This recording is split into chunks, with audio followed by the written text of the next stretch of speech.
नाशिकचा प्रश्न मार्गी लागला. जळगावचा प्रश्नही सुटेल असं महाजन यांनी म्हटलं. जळगाव विधान परिषदेच्या पाठिंब्याबाबत उपमुख्यमंत्री शिंदेच घोषणा करतील असं महाजन यांनी म्हटलंय. जळगावातील बंडखोरीवरून गिरीश महाजन यांची माहिती.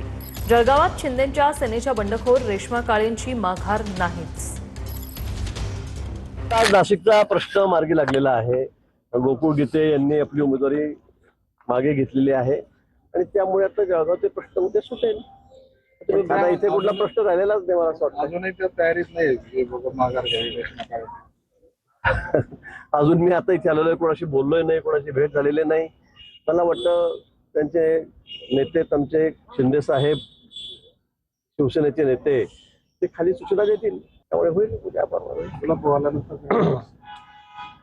मला वाटतं शिंदे साहेबच ते जाहीर करतील तिकडनं. त्याचं नाही, कधीपर्यंत करायचं? आताही होईल, लगेचही होईल, तुम्ही म्हणाल तर.